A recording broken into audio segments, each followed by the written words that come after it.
ಇವತ್ತು ಬಹಳ ಮಹತ್ವವಾದಂತಹ ಒಂದು ವಿಷಯವನ್ನು ಇಟ್ಕೊಂಡು ನಾವೆಲ್ಲ ಯುವ ಕಾಂಗ್ರೆಸ್ನ ನೇತೃತ್ವದಲ್ಲಿ ಇವತ್ತು ಸೇರಿದ್ದೇವೆ.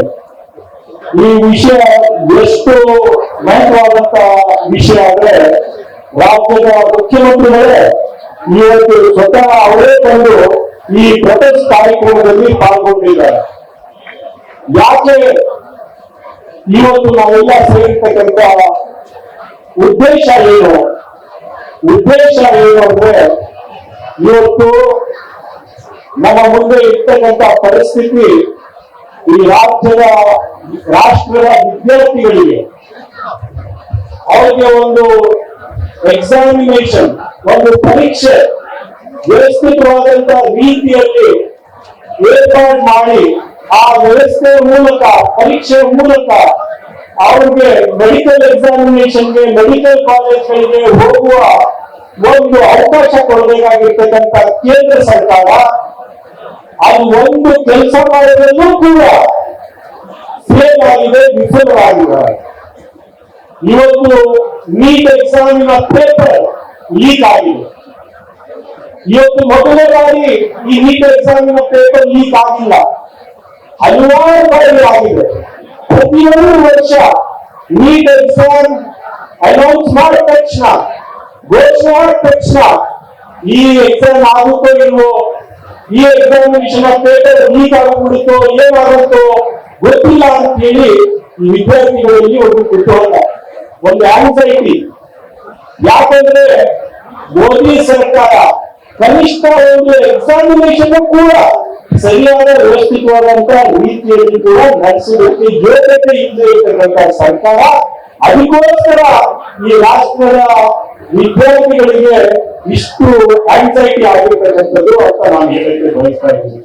ಆತ್ಮೀಯ ಬಂಧುಗಳೇ, ಒಂದು ಎಕ್ಸಾಮ್ ಅಂದ್ರೆ ಏನು, ನೀಟ್ ಎಕ್ಸಾಮ್ ಅಂದ್ರೆ ಏನು, ಒಂದು ವಿದ್ಯಾರ್ಥಿಗಳ ಕನಸು, ನಾನು ಡಾಕ್ಟರ್ ಆಗ್ಬೇಕು, ನನ್ನ ಜೀವನದಲ್ಲಿ ಯಾರು ಬಡ ವಿದ್ಯಾರ್ಥಿಗಳಿದ್ದಾರೆ ಅವರೇ ಡಾಕ್ಟರ್ ಆಗಲಿಕ್ಕೆ ಒಂದು ಆಸೆ ಇಟ್ಕೊಂಡು ಅವ್ರ ತಂದೆ ತಾಯಿಗಳಿಗೆ 100 ಕೋಟಿ ರೂಪಾಯಿ ಡೊನೇಷನ್ ಕೊಡೋದಕ್ಕೆ ಆಗುದಿಲ್ಲ ಅಂತ ವಿದ್ಯಾರ್ಥಿಗಳು ತಮ್ಮ ಸಾಮರ್ಥ್ಯದ ಮೇಲೆ, ಮೆರಿಟ್ ಮೇಲೆ ನಾನು ಎಕ್ಸಾಮಿನೇಷನ್ ಬರೆದು ಮಾರ್ಕ್ಸ್ ತಗೊಂಡು ನಾನು ಮೆಡಿಕಲ್ ಕಾಲೇಜ್ನ ಪ್ರವೇಶ ಮಾಡೋಣ ಅಂತ ಒಂದು ಕನಸು ಇಟ್ಕೊಂಡು ಬಂದಿರ್ತಕ್ಕಂಥ ವಿದ್ಯಾರ್ಥಿಗಳ ಕನಸು ನೀಟ್ ಎಕ್ಸಾಮಿನೇಷನ್. ಬರೀ ಎಕ್ಸಾಮಿನೇಷನ್ ಅಲ್ಲ, ಬರೀ ಪರೀಕ್ಷೆ ಅಲ್ಲ, ವಿದ್ಯಾರ್ಥಿಗಳ ಕನಸು.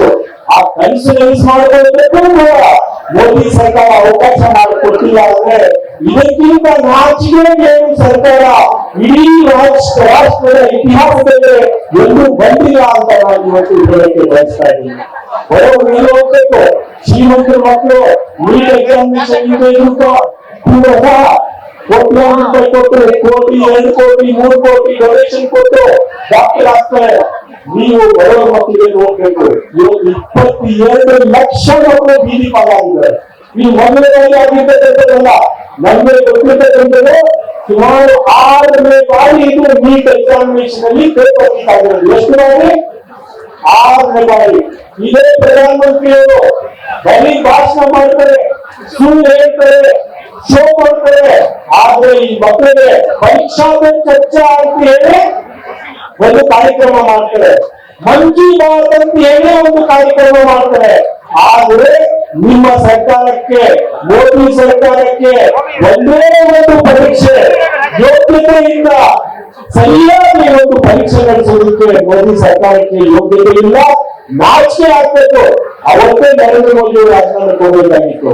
ಅವರ ಎಜುಕೇಶನ್ ಮಿನಿಸ್ಟರ್ ಧರ್ಮೇಂದ್ರ ಪ್ರಧಾನ್ 8 ದಿವಸ ನಾಪತ್ತೆ ಆಗೋದಿದ್ರು. 8 ದಿವಸ ಒಂದು ಎಜುಕೇಶನ್ ಮಿನಿಸ್ಟರ್.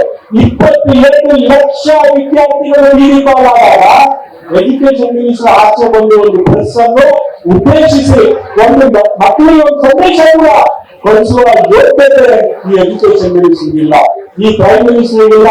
ಪ್ರೈಮ್ ಮಿನಿಸ್ಟರ್ ಅಂತೂ 12 ವರ್ಷದಲ್ಲಿ ಎಂದೂ ಪ್ರೆಸ್ ಕಾನ್ಫರೆನ್ಸ್ ಮಾಡಿಲ್ಲ. ಎಜುಕೇಶನ್ ಮಿನಿಸ್ಟರ್ ಕೂಡ ಇಂಥ ಸಂದರ್ಭದಲ್ಲೂ ಕೂಡ ಆಚೆ ಬಂದು ಒಂದು ಪ್ರೆಸ್ ಕಾನ್ಫರೆನ್ಸ್ ಮಾಡಿಲ್ಲ. ಇಂಥ ಸರ್ಕಾರ ಇದು ಯುವಕರ ಪರ ಸರ್ಕಾರ. ವಿದ್ಯಾರ್ಥಿ ಪರ ಸರ್ಕಾರನ, ಬಡವರ ಪರ ಸರ್ಕಾರನ ಅಥವಾ ದೇಶದ ಪರ ಸರ್ಕಾರನ, ಇವರು ಅದಾನಿ ಅಂಬಾನಿ ತರ ಸರ್ಕಾರ ಮಾತ್ರ ಅವರು ಗುಲಾಮಗಿರಿ ಮಾಡಿ ಅವ್ರಿಗೆ ಹಣವನ್ನು ಗಳಿಸಿ ಕೊಡ್ತಕ್ಕಂತ ಒಂದೇ ಒಂದು ದೇಶ ಇಟ್ಕೊಂಡು ಈ ಸರ್ಕಾರ ನಡೀತಾ ಇರೋದು. ಹಿಂದೂ ಮುಸ್ಲಿಂ ಜಗತ್ತ ವಿಧಿ ಅಂತ ಹೇಳಿದ್ರೆ ಮೊದಲು ಬಂದಿರ್ತಾರೆ.